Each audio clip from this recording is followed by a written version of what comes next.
Voy a decirles el contexto en que vamos a desarrollar esta lección.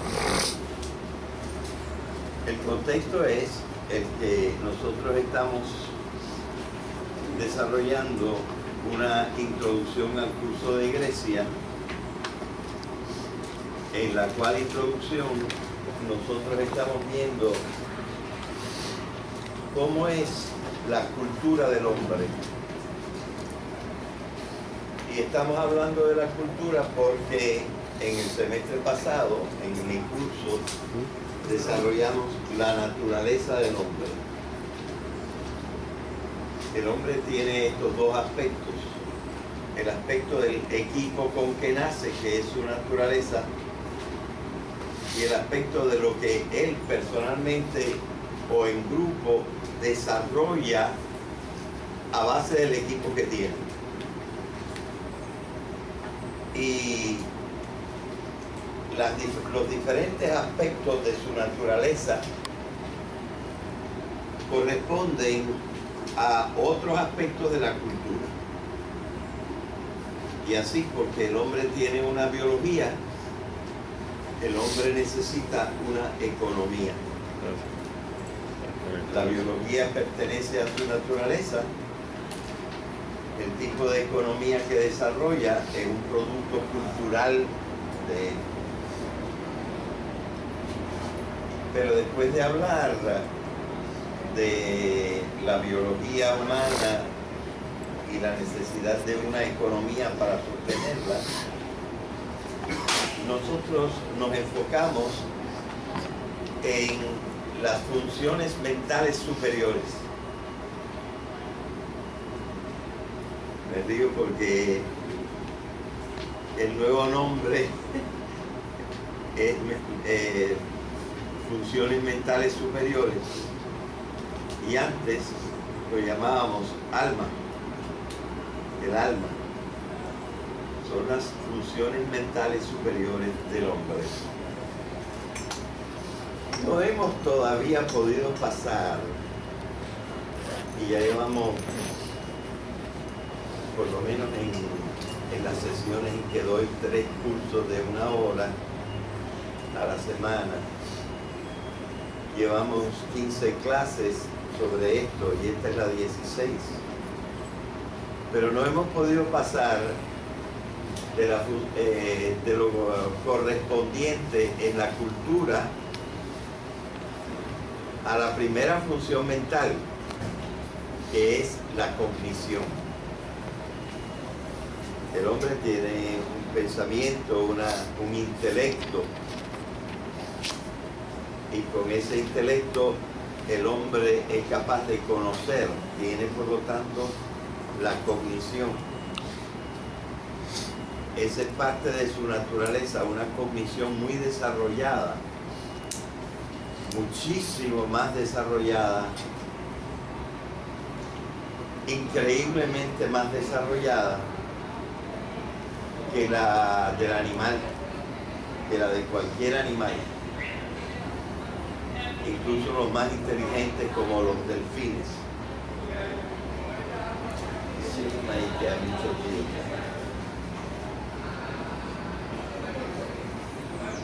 Ahora, hay diferentes cosas que el hombre hace con ese equipo cognoscitivo que tiene.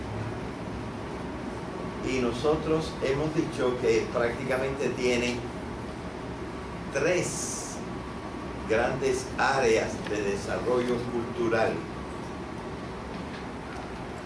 de la cognición. Y podemos llamar a estas 3 grandes áreas el área de la ciencia, la cultura científica que se ha desarrollado en el mundo ahora desde hace muchos siglos, y también quizá desde hace más siglos todavía hemos desarrollado una cultura filosófica,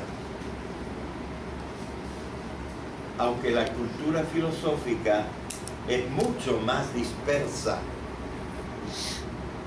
y fragmentada que la cultura científica. que está bastante bien enfocada. Y finalmente,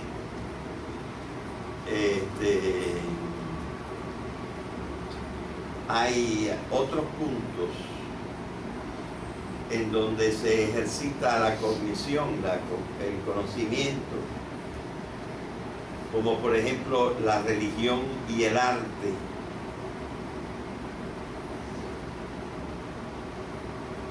Antes hemos hablado de los saberes populares, pero esta es un área que después de haberla tocado la hemos desarrollado menos. El área de los saberes populares. De manera que yo les presenté otro cuadro el otro día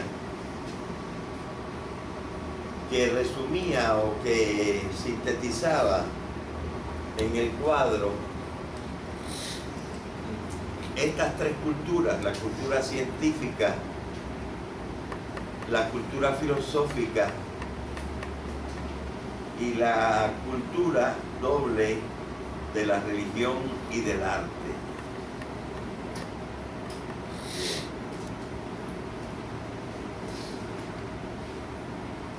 Pero nosotros dijimos que hay como unas subfunciones que hemos llamado formas de pensamiento y que hemos dicho que en estas formas de pensamiento la cultura científica no funciona igual que la cultura filosófica y no funciona igual que la cultura religiosa ni que la cultura del arte, sino que hay como tres formas de pensamiento. Quizás haya más, ¿verdad? Pero hasta ahora yo he podido desarrollar tres. De hecho, en la pizarra lo que van a ver es dos, pero eso yo lo explico después. Dentro de un momento yo lo voy a explicar. En la cultura científica nosotros dijimos que el hombre desarrolla qué tipo de pensamiento, qué forma de pensamiento. A ver, alguien que haya estado particularmente atento y que me diga que hemos desarrollado en la cultura científica, qué forma de pensamiento utiliza casi exclusivamente el ser humano. El lógico. Bueno, lo podemos llamar el lógico, pero nosotros le hemos dado otro nombre. Ahora le vamos a llamar el lógico, de hecho. En la cultura científica, ¿qué forma de pensamiento prevalece? Muy bien, el pensamiento unívoco, lo cual significa que nosotros procuramos que cada palabra, la podemos llamar cada término, corresponda a un solo concepto. De manera que no haya forma de equivocación y que uno refiera el término a otro concepto diferente, porque están de uno a uno. Ahora voy a hacer una pregunta que es solamente para los que han estado particularmente atentos.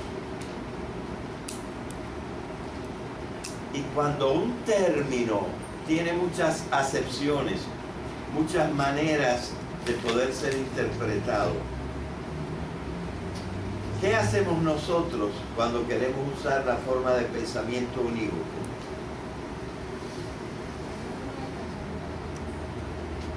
Fíjate, me hace falta que tú hables para toda la clase. Muy bien. Todo el mundo oyó. ¿Tú oíste ahí atrás? Él no oyó. Cogemos ¿Y cómo se llama eso? ¿Cómo se llama esa que queda sin tachar?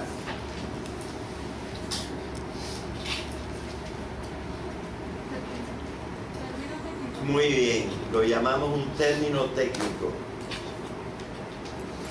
¿verdad? Y así resulta que vamos a tener un término con una sola significación conceptual, con un solo concepto. Y eso es lo que se desarrolla en la ciencia. Ahora, no lo había dicho antes, todo esto es de paso, pero tengo que confesar que también en buena parte, no tan completo como en la ciencia, pero también en la filosofía, nosotros usamos y tratamos de usar bastante consistentemente el pensamiento unívoco.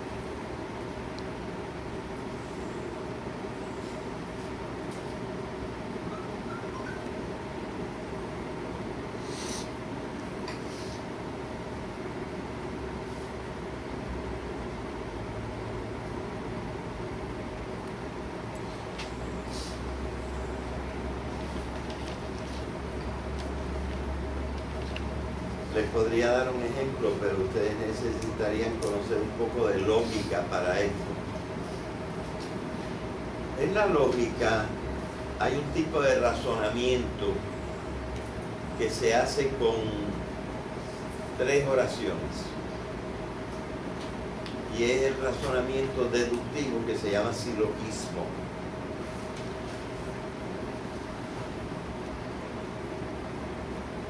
Yo les voy a decir un silogismo, el que más se usa. Todos los hombres son mortales. Sócrates es un hombre. Luego, la conclusión es que Sócrates es mortal. Si ustedes se fijan, hay sujeto y predicado, sujeto y predicado, sujeto y predicado. Las 2 primeras, que se llaman premisas, tienen uno repetido. Todos los hombres son mortales. Sócrates es mortal. ¿Cuál es el repetido? Mortal. Mortal está 2 veces. De manera que en las premisas lo que hay son 3 términos importantes. Todos los hombres, Sócrates y mortal. Pero si uno hace mal,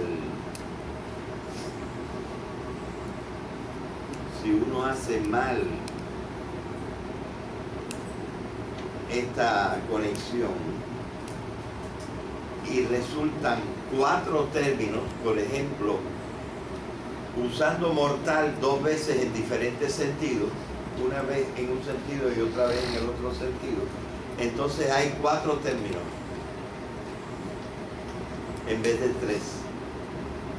Cuando hay 4 términos no se puede sacar ninguna conclusión.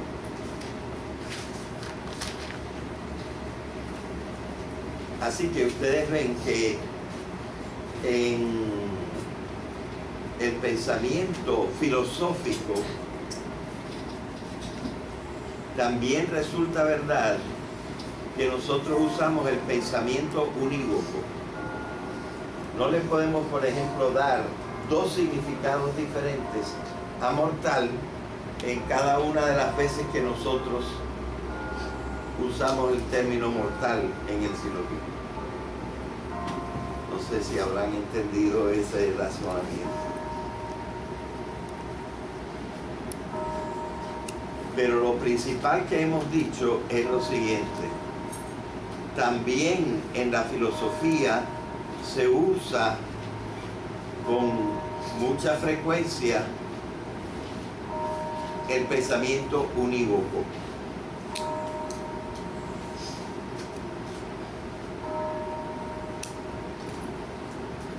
Pero ahora hay que decir una nueva cosa.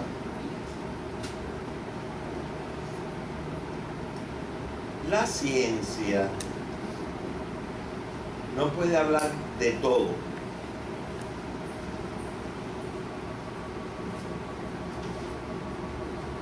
La ciencia, en cuanto a los campos del saber humano que puede explorar, tiene sus límites.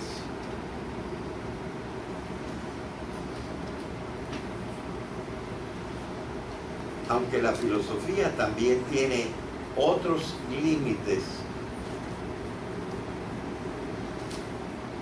La filosofía es más amplia que la ciencia.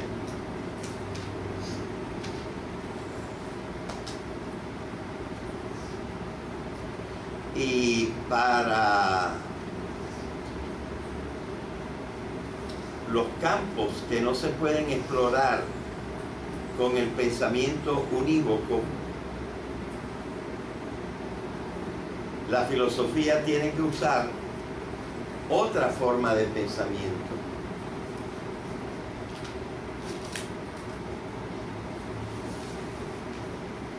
Esa otra forma de pensamiento, la segunda que usa la filosofía,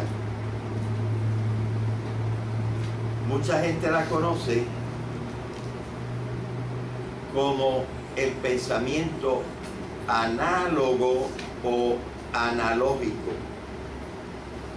Pensamiento análogo o analógico.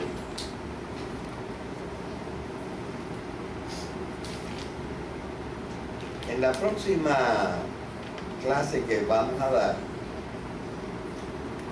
la del martes próximo, yo voy a hablarles del pensamiento analógico. Esa clase ya la tengo grabada y como no puedo venir mañana a la clase de los lunes, miércoles y viernes, entonces he invertido. Ya les di a ellos la clase analógica y no les he dado la clase que les estoy dando a ustedes, y mañana hacemos lo contrario, de manera que los dos puedan tener todo el material. Así que por eso es que no estamos dando hoy la clase sobre el pensamiento analógico, que es el que tocaría.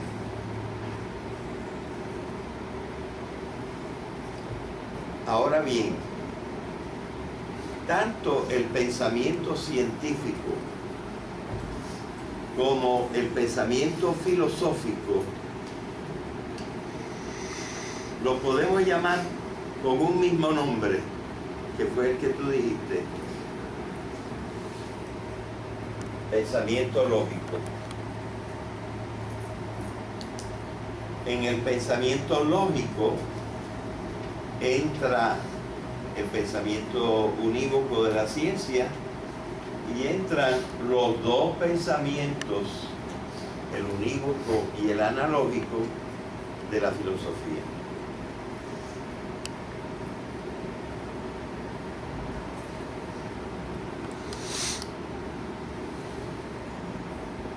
Entonces, ahora nos hace falta hablar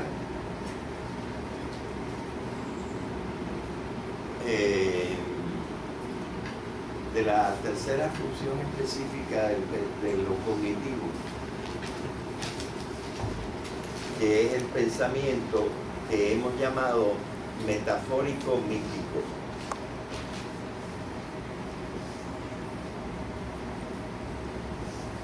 Ya algún ejemplo de esto les he dado, ¿verdad? El famoso, esos azabaches que tú tienes en tu rostro me fascinan.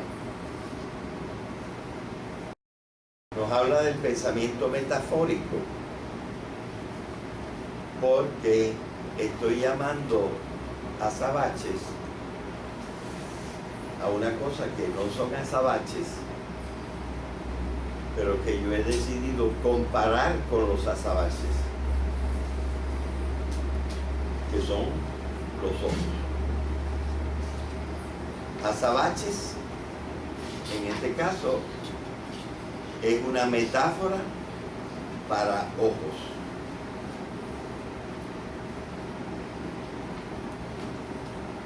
Estas son las metáforas, por ejemplo, de la poesía.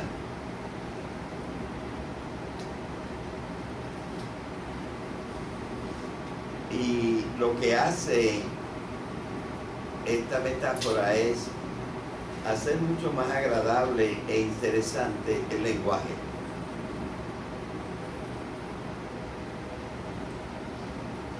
Y confiar en que el ser humano descubra que aunque yo estoy diciendo azabaches,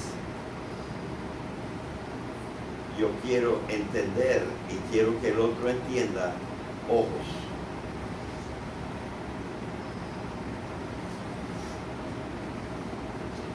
Esto es la metáfora. Lo voy a decir así ahora.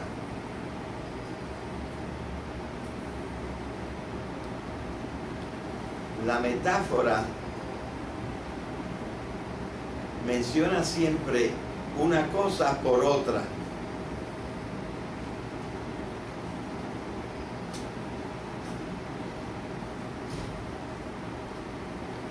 La metáfora compara siempre una cosa con otra. Y estoy subrayando la palabra otra.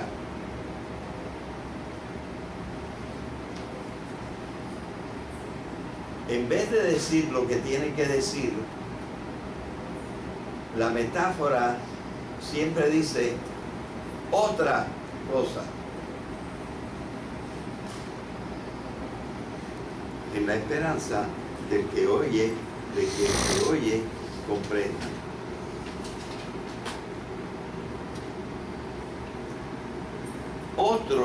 Otra, se dice en latín alter.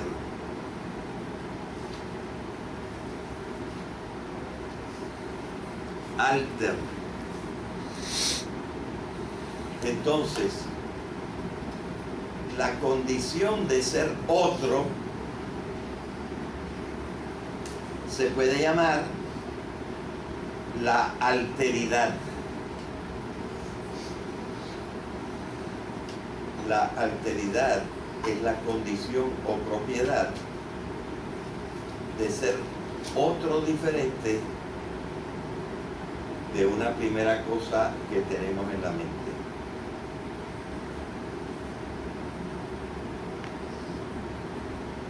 Esta explicación la digo para que oigan la frase siguiente.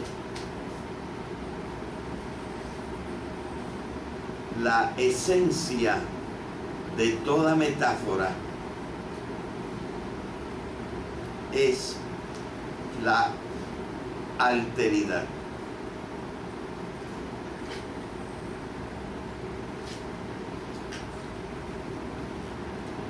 ¿Alteridad de qué?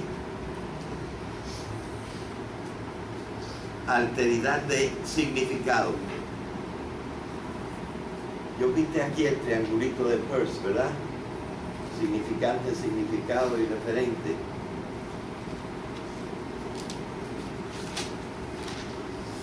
Pues en la metáfora hay un significante, hay dos significados y un referente, o un verdadero referente. Parece que hay dos referentes, pero en realidad hay un referente. Ordinariamente, en el pensamiento unívoco, a un significado corresponde un referente y una palabra. Pero en la metáfora hay un significante dos significados, un referente verdadero y un referente falso.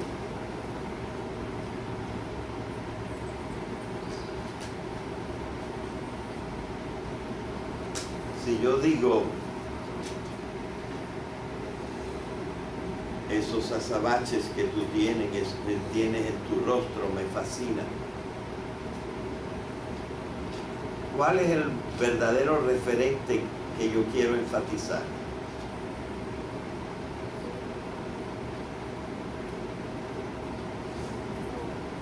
¿Ah? Los ojos. Y los azabaches resultan un referente falso. ¿Ok?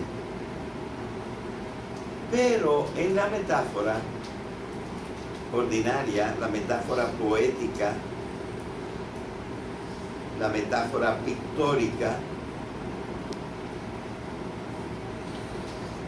o cualquier otra metáfora, la gente entiende. Y por eso es que usamos las metáforas, porque hace elegante y agradable la conversación, y la gente tiene como un pequeño acertijo que descubrir. Lo descubre y le agrada haberlo descubierto.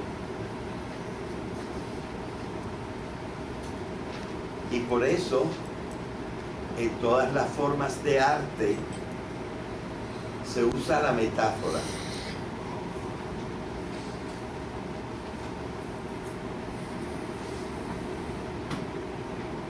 Hay un poeta franceses de mitad del siglo pasado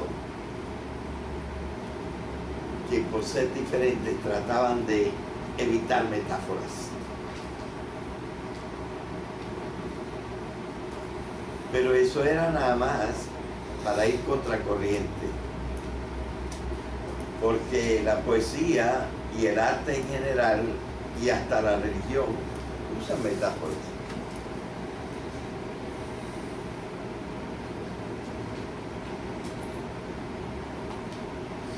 Pero hay veces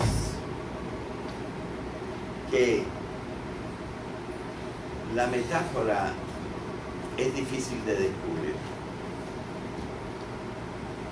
A veces casi imposible de descubrir. Y entonces la gente no sabe bien qué pensar. Y medio que lo que se les ocurre es que de lo que se está hablando es de un misterio, algo que no se puede saber bien.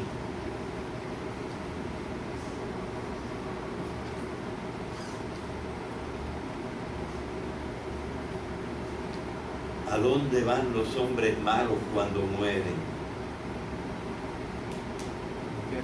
¿Qué hay allí? Demonio, fuego, diablo,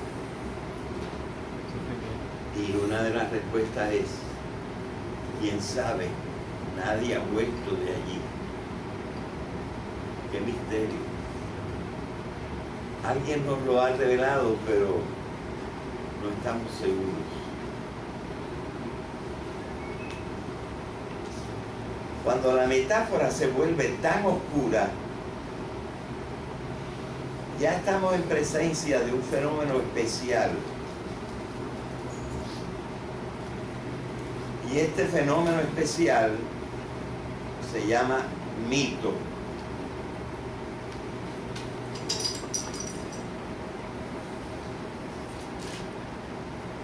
El mito es una metáfora radical. Esto no lo voy a explicar más en el día de hoy porque no vamos a tener tiempo para eso.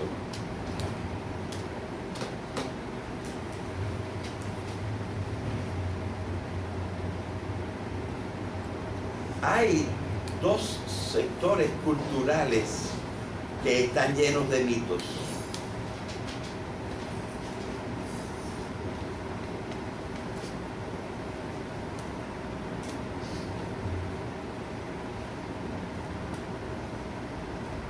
la religión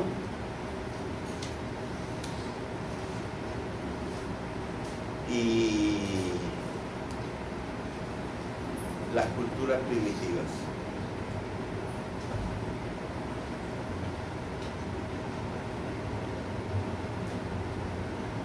Y muy a menudo, claramente, las culturas primitivas tienen religiones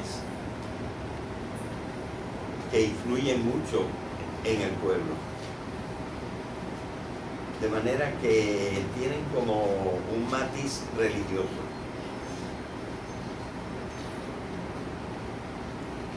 Hay pueblos primitivos que piensan que vienen del tigre. Y otros pueblos primitivos dicen, nosotros somos la gente de la serpiente. Y otros podrán decir que vienen de cierto pez. Muy a menudo estos mitos se refieren a la investigación del origen, de dónde vengo yo, de dónde venimos nosotros.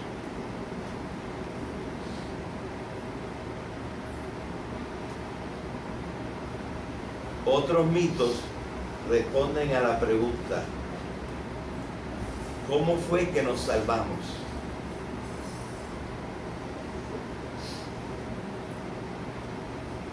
Otros mitos responden a la pregunta, ¿a dónde vamos cuando morimos? Es decir, los mitos tratan siempre de cosas importantísimas.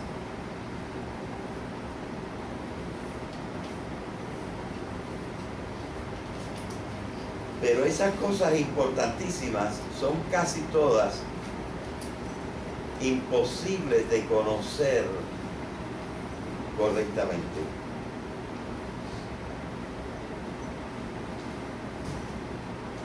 Entonces entra en actividad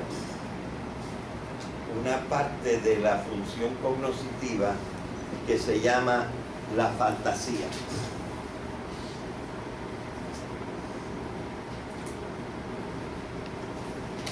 Y uno busca una respuesta necesariamente un poco misteriosa que satisfaga a la gente y que le dé una idea, aunque sea vaga, de la pregunta que se está haciendo.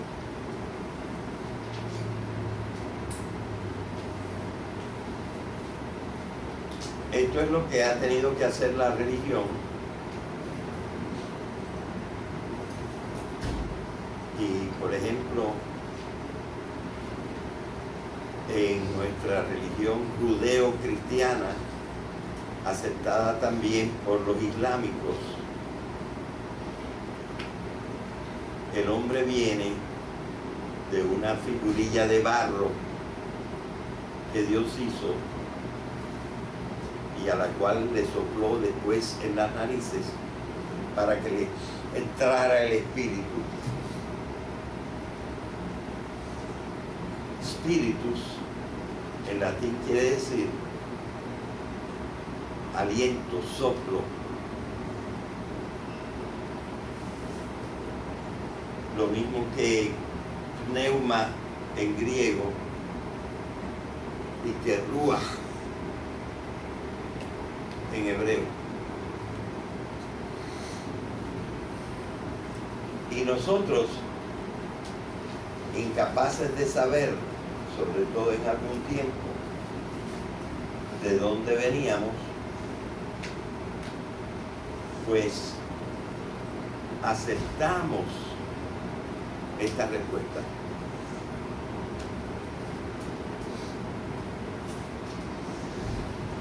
¿Es esta una respuesta falsa? En cierto sentido sí, pero en cierto sentido no.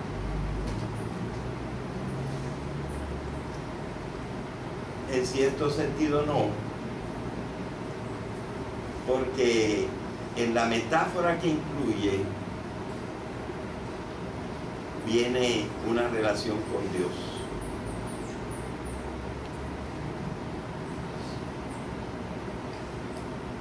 Es decir, el hombre no es propiamente Dios, está hecho de barro. Pero Dios le sopló adentro su espíritu.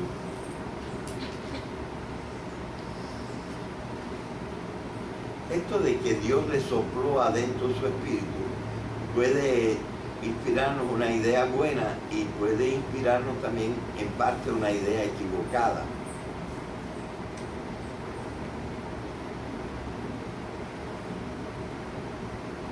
Porque el soplo de Dios es divino y el alma nuestra está tipificada aquí como el soplo de Dios, es humana, no divina. Pero el que inventó el mito no se puso a reflexionar en esta parte que nos corresponde. Y evidentemente nosotros sabemos que el cuerpo del hombre no vino directamente del lodo, del fango, sino que vino de otra materia viva que no era humana. Así que allí están mezcladas dos significaciones.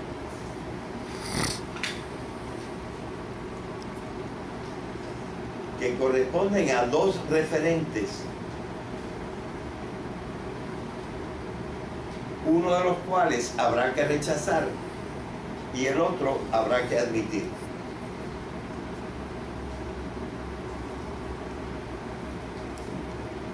Por eso la gente que dice que el mito engaña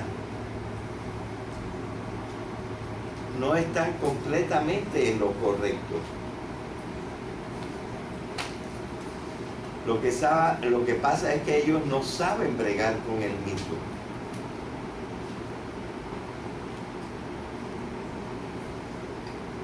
¿Y por qué razón no saben bregar con el mito?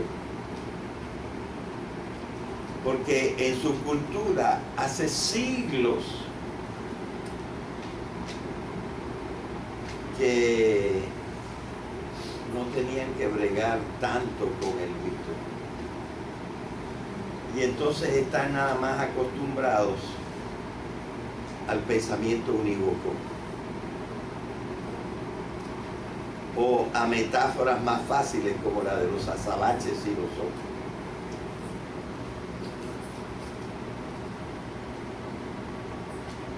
Bueno, con lo que yo acabo de decir, ustedes se pueden dar cuenta de que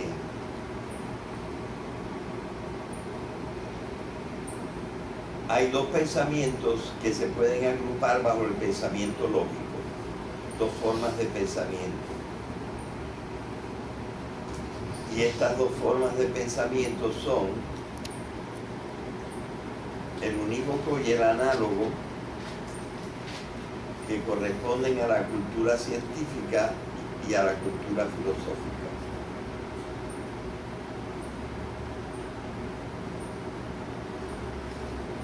Y hay dos formas de pensamiento, una suave y agradable y la otra radical,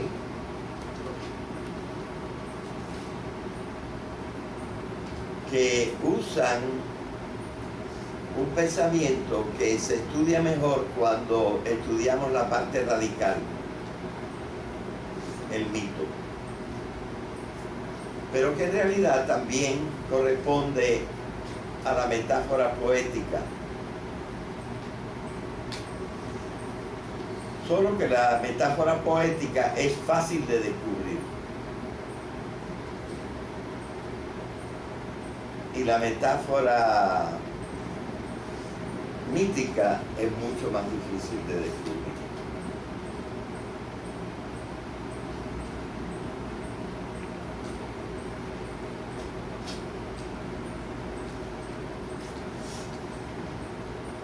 Bueno, yo he desarrollado lo suficientemente el mito como para dar un curso y me llevaría ciertamente más de 20 horas explicar en su totalidad el mito. En la biblioteca me parece que no está completo, pero hay algunos ejemplares de un cursillo de 16 horas que yo di sobre el mito. Y el que quiera estudiar un poco más el mito puede ir a la biblioteca y pedir los DVDs que hablan del mito.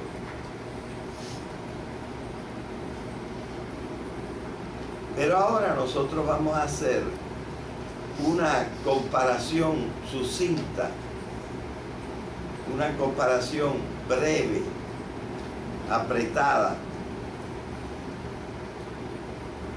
de estas dos formas de pensamiento. El pensamiento lógico, que se ha ido desarrollando en la civilización y en la cultura, y el pensamiento mítico, que está en las raíces más profundas de nuestra naturaleza, y que mientras más cerca el hombre viva de la naturaleza primitiva, más apto es para comprender el mito. Y a nosotros se nos hace un poquito más inaceptable cuando no conocemos los datos que yo les he estado dando al principio de esta clase. Hace muchos años, yo creo que por ahí, si van un poquito, dice la fecha, 1988, yo hice este cuadro. Entonces era bastante menos experto en el pensamiento mítico, pero ya pude agrupar características contrarias, 10 características contrarias entre el pensamiento lógico y el pensamiento mítico.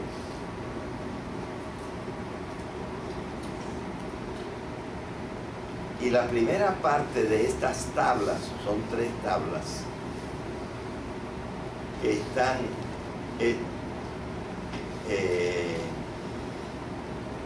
en la página del profesor. Yo les he dicho aquí cómo entrar a la página del profesor, ¿verdad? Allí están las 3 tablas y ustedes las pueden revisar con cuidado, más despacio. Nosotros vamos a procurar, por lo menos hoy, examinar la primera tabla, que yo diría que es la más importante y la que tiene esa especie de decálogo, 10 reglas para el pensamiento lógico o 10 características del pensamiento lógico y 10 características del pensamiento mítico.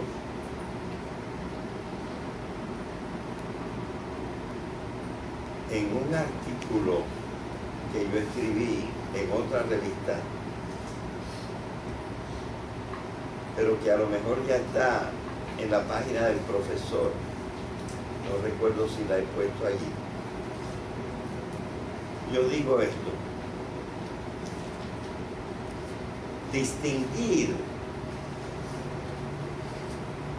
una frase en pensamiento mítico de una frase en pensamiento lógico para una persona que ha estudiado, por ejemplo, esta tabla, es tan fácil como distinguir a un hombre de una mujer a 5 pasos de distancia. A lo mejor si tú estás a 100 metros de distancia, de repente no se sabe si lo que está allá lejos es un hombre o una mujer. Pero si alguien está tan cerca como ustedes dos de mí, no hay forma que yo me confunda. Y puedo distinguir claramente cuáles de ustedes son de sexo masculino y cuáles son de sexo femenino. En la actualidad, para mí, es tan fácil distinguir un pensamiento mítico de un pensamiento lógico como distinguir a un hombre de una mujer a 5 pasos. Y ustedes también pueden aprender a distinguirlo.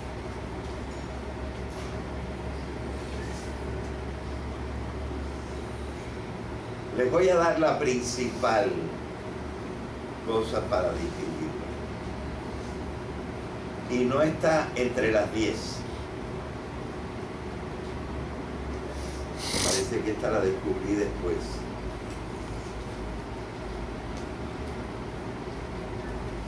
En una frase de tipo mítico, siempre hay algo inadmisible.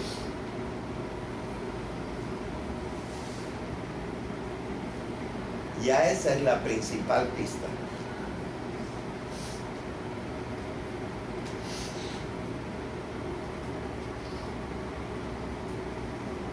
El alma no es un soplo. El agua no puede hacer muros que dejen una parte del mar seco. Las murallas de una ciudad no se pueden tumbar con el sonido de una trompeta,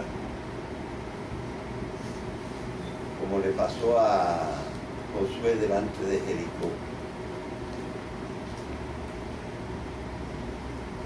El agua no puede subir 15 codos más alto que la más alta montaña en ningún diluvio.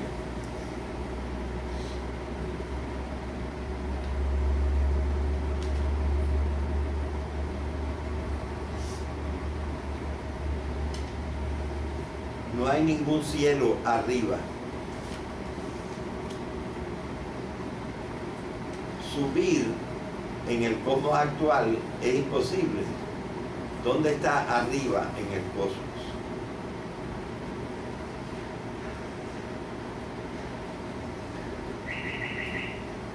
Si ustedes encuentran una frase que tiene algo imposible, esa frase es mítica. Con mucha seguridad.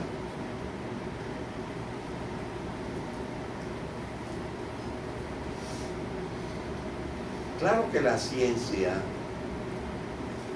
nos ha descubierto muchas cosas que parecían imposibles y ahora son posibles. Pero dejando de lado eso, lo voy a decir ahora de otra manera. Todo mito tiene una manera directa y clara de interpretarse, y esa forma es falsa. Y tiene una manera difícil y alambicada de interpretarse,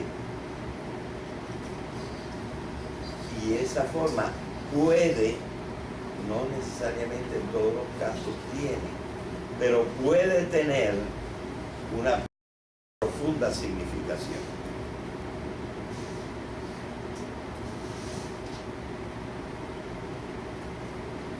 Entonces tenemos que sacar la conclusión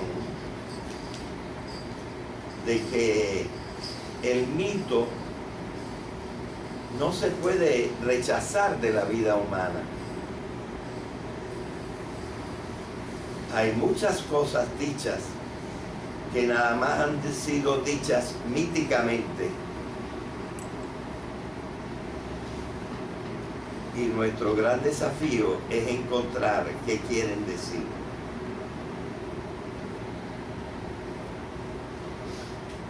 Esto lo supieron maravillosamente los griegos. Y lo supieron maravillosamente los judíos que vivían en la cultura de la Biblia. Y lo seguimos descubriendo algunos cristianos. Otros que han sido demasiado influenciados por la ciencia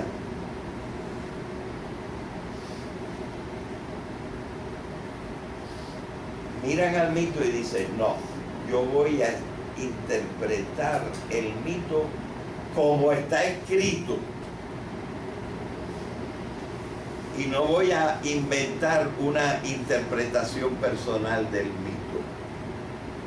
Si la Biblia dice que Dios hizo un muñeco, Dios hizo un muñeco.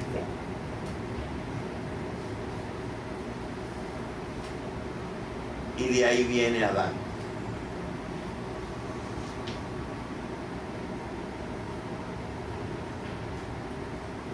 Porque ya yo sé lo que es hablar y lo que significan las palabras.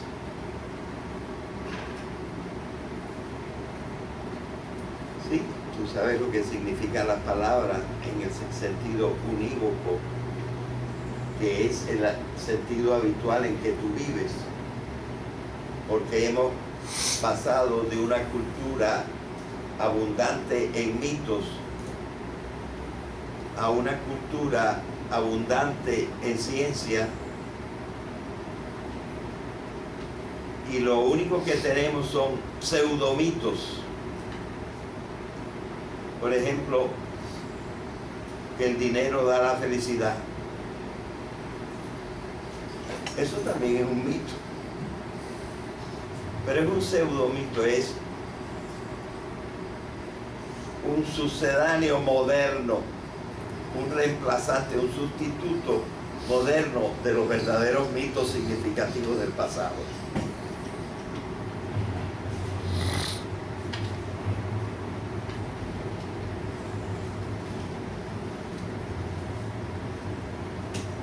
La cultura moderna no se ha dado bastante trabajo para volver a saber interpretar los mitos. Sí, claro, hay 4 o 5 grandes escritores que nos explican los mitos y es maravilloso oírlos. Porque entonces nosotros encontramos sentido. El sentido o significado de los mitos dijimos que es doble.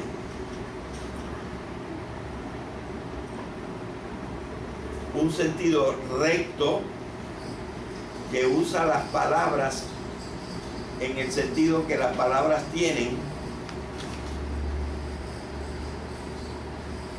y ese sentido resulta siempre falso.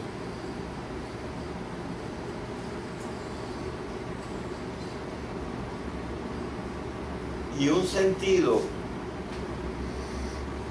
complicado que se puede derivar oblicuamente, digo yo, en la metáfora que uso, no es directamente, pero oblicuamente se puede derivar un sentido que nos lleva al misterio, nos lleva a la comprensión profunda.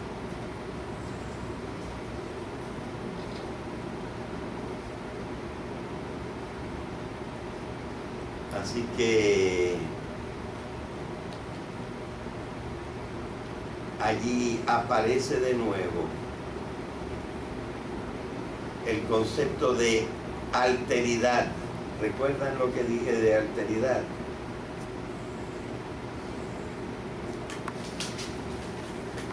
Que la verdad se encuentra en otra interpretación, no la interpretación evidente de la frase mítica, sino en una interpretación que hay que descubrir lentamente a través de muchas cosas.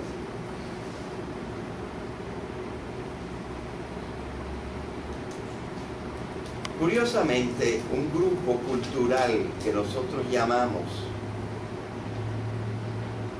los cristianos fundamentalistas, por ser fieles, por decir, yo tengo fe,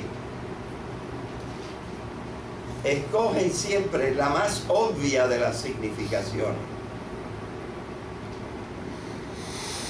Y resulta que se equivocan y que no pueden comprender verdaderamente la religión que aman, porque a veces se equivocan de medio a medio.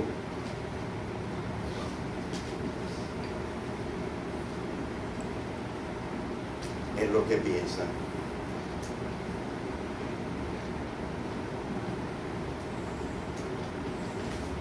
Y otra gente que tiene dudas porque no conociendo bien el pensamiento mítico, no sabe bien cómo interpretarlo.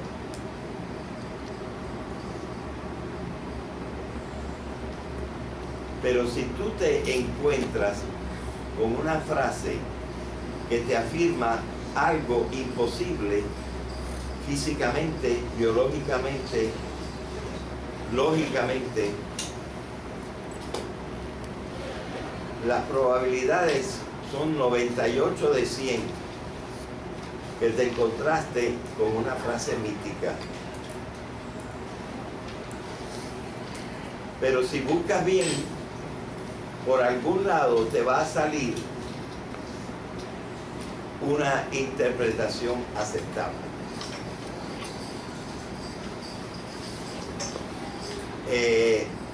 La tercera tabla, vete hasta el final.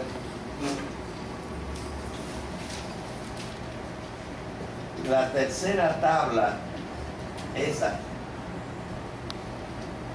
te dice que si lees un párrafo como aquí el de Adán y Eva, en código lógico, todas las veces te equivocas. Si la lees en código mítico, todas las veces encuentras una verdad.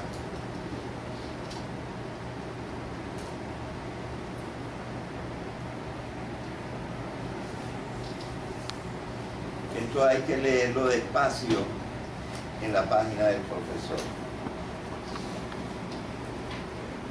Entre la primera tabla que vimos y esta tercera tabla hay una segunda tabla. Pásalo un momentito. Ahí.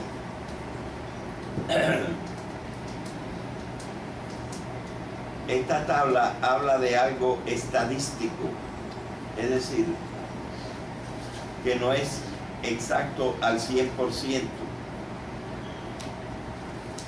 Pero en el siglo pasado, sobre todo, se descubrió que el cerebro humano, así como tiene una raja de principio al final que lo divide en dos hemisferios, tiene una función para el lado izquierdo y una función para el lado derecho. Esto pasa muchísimo menos en los primates, en los monos, ni siquiera en el chimpancé y el bonobo, que son los que más se parecen al hombre. Porque lo que pasa es que el hombre ha tenido que usar más intensivamente su cerebro.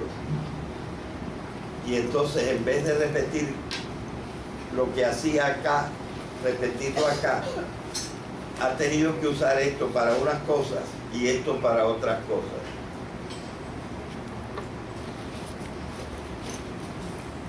Y lo que han encontrado estos dos señores, el primero un médico neurológico y el segundo un escritor científico, lo que han encontrado ellos es lo siguiente: el lado izquierdo del cerebro, esta parte de acá, tiende a los procesos lógicos. El lado derecho del cerebro tiende a los procesos míticos.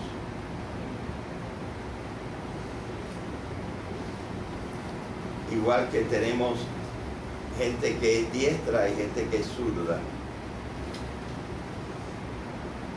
que tienen un alambrado un poco diferente. Aunque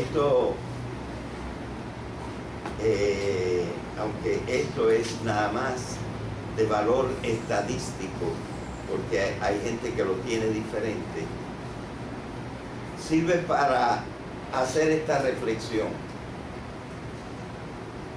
Eso de que yo he hablado o de que se puede hablar de pensamiento lógico y pensamiento mítico no es una invención de los filósofos, no es una invención de los poetas, es una realidad biológica. Está anclado en nuestra biología. Y de la misma manera que tú no quieres usar nada más la mitad de tu cerebro, de esa misma manera es necesario saber usar el pensamiento mítico, como ahora precisamente en nuestra educación tratamos de aprender a estudiar mayormente el pensamiento lógico. No tuve tiempo de ir esta clase va hasta las 45. Lo de 45. Entonces ya acabamos. No la podrán oír completa los compañeros de las clases del lunes, miércoles y viernes. Espero que les haya interesado y que hayan comprendido.